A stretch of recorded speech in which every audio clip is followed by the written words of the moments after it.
Hare Krishna devotees, welcome to Shloka Day. Today's Shloka is Shloka number 20 of chapter 16.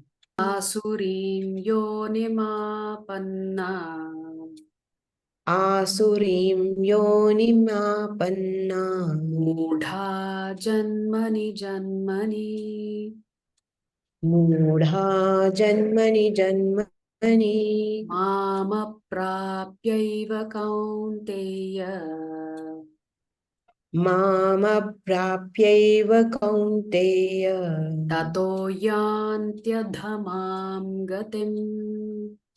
Tato yantyadhamam Word for gatim. word meaning, translation and purport by His Divine Grace. Srila A.C. Bhaktivedanta Swami Prabhupada, Srila Prabhupada ki Jai. Jai. Asurim, Asurim, demoniac.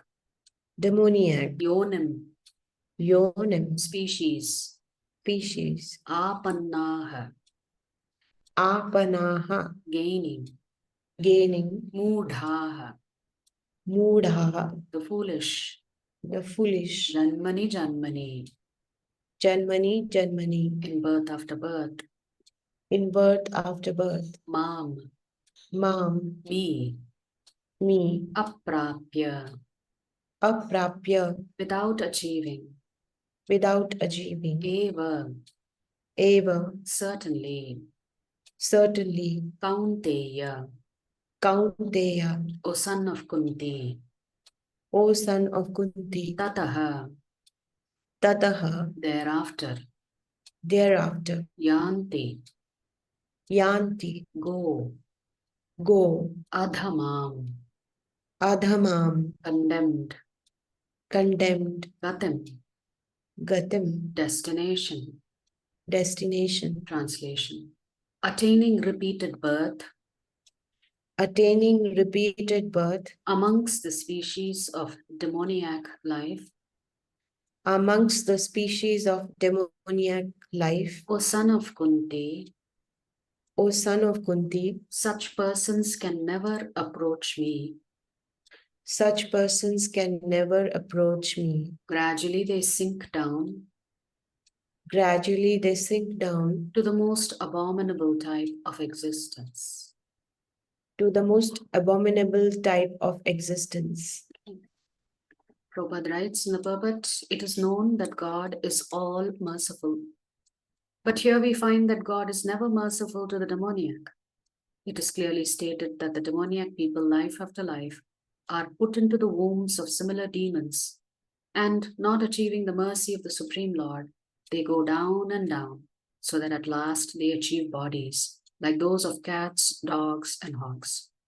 It is clearly stated that such demons have practically no chance of receiving the mercy of God at any stage of later life. We discussed yesterday that the Lord is always merciful, even to the demons. How is He merciful? Because He is always there, He's always accompanying them. It is just that they have rejected Him. So if you reject the Lord, how can you experience any additional mercy of the Lord besides His presence in you? In the Vedas also it is stated that such persons gradually sink to become dogs and hogs. It may be then argued in this connection that God should not be advertised as all merciful if He is not merciful to such demons. In answer to this question in the Vedanta Sutra, we find that the Supreme Lord has no hatred for anyone. The placing of the asuras, the demons, in the lowest status of life is simply another feature of His mercy. Sometimes the asuras are killed by the Supreme Lord, but this killing is also good for them. For in Vedic literature, we find that anyone who is killed by the Supreme Lord becomes liberated. So sometimes even asuras get the benediction of liberation,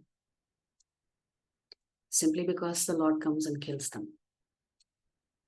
There are instances in history of many asuras, Ravana, Kamsa, Hiranyakashipu, to whom the Lord appeared in various incarnations just to kill them. Therefore, God's mercy is shown to the asuras if they are fortunate enough to be killed by Him.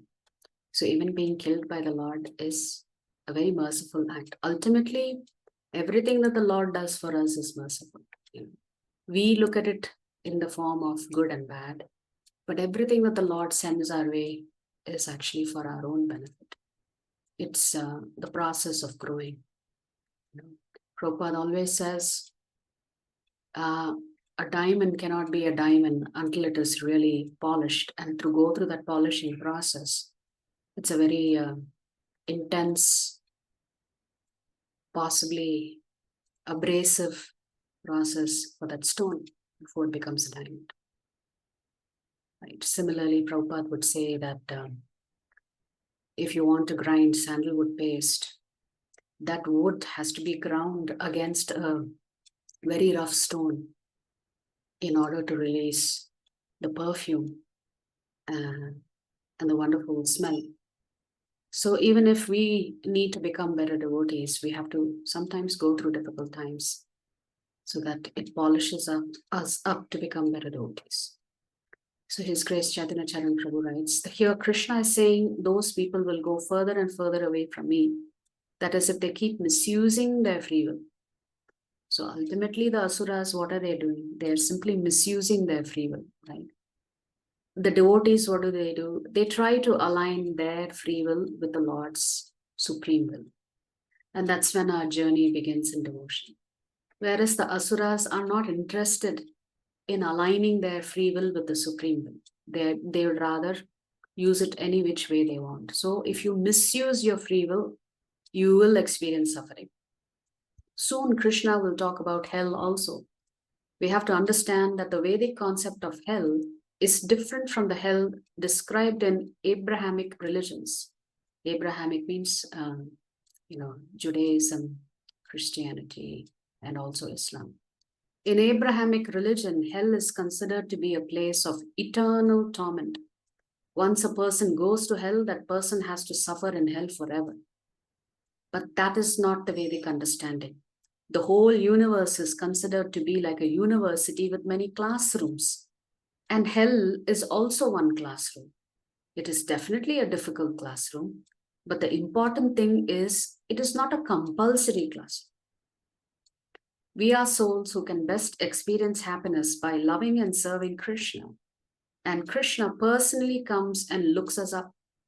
The whole message of Bhagavad Gita reveals the concerned, compassionate, committed God who stays in our heart and works tirelessly for our elevation and liberation.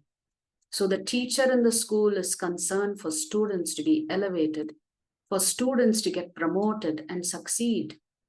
But if some students are determined not to study, then what happens is hell is not meant to cause us suffering. Hell is meant to save us from suffering. So if you're determined not to study, then you're going to start experiencing the consequences of that. One may wonder how it is possible hell is meant for suffering, how it can save us from suffering. In the sense, Prabhu is asking a very relevant and important question. If hell is created to help us experience suffering, then how can hell itself save us? That's the question that is being asked. So how is it possible that hell is meant for suffering and how can it save us from suffering? The point is, as long as we are disconnected from Krishna, we are suffering. So when the soul tries to come back to Krishna, at that time, Krishna helps them. And they come back and become free from all miseries. Now, if they don't come back, they defy Krishna, then for many, many lifetimes, they will have to stay on suffering in this material world. When Srila Prabhupada was asked, is hell eternal? And Srila Prabhupada said, nothing other than ecstatic devotional service to Krishna is eternal. Suffering is not eternal. Hell is not eternal. Difficult times are not eternal. What is the only thing that is eternal? Prabhupada explains beautifully. Only pure devotional service to Krishna is eternal. Everything is temporary. So all the miseries of the world, they are all temporary. Ultimately, only devotional service to Krishna is eternal. So that is the eternal reality to which Krishna is taking us.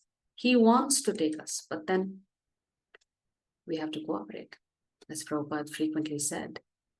The Jivatma's job is to cooperate with the Lord and to cooperate with each other.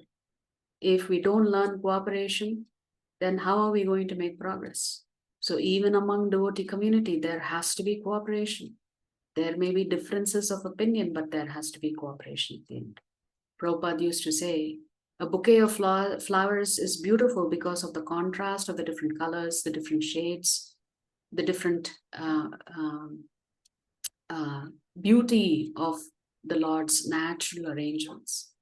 So even all devotees are beautiful. We have to learn to appreciate their good qualities and reject anything that is, that to us may appear to be contrary to being a devotee, right? A devotee is compassionate. We have to reject the bad qualities, so-called bad qualities of another devotee, and only focus on the good that they have done. This actually will help us make very rapid and speedy progress. Our mind tends to focus on criticism. Our mind tends to fester in the pus of identifying the faults of others. So unless it is our duty to do so, we shouldn't take on that responsibility until that responsibility has been handed over to you to take care of others. Until then, you stay calm, you stay peaceful. Don't allow the demoniac nature of you to keep surfacing up. And finding faults with devotees also, offensive to the Lord, at least. So we have to be very careful. So this whole chapter is about demoniac nature. So we shouldn't think just because we are practicing devotees, we are home free. We're not home free. Any minute we can fall down. Any minute we can be taken away from Krishna consciousness. Prabhupada used to tell his disciples, what astonishes me about my disciples is they are not afraid of Maya enough. So we should be afraid of Maya. Anytime Maya can bewilder us, especially at the minute that we think we are better than others. We are better than other devotees. We make better decisions. So we have to be very careful. The essence of the shloka is that the Lord is saying, the more we cultivate these qualities, the more we are disconnected from the Lord. And the further and further away we go from the Lord in terms of the species of life. And because the human form gives you the opportunity to come close to the Lord. Whereas other species, you don't have as much of an opportunity, or not even an opportunity.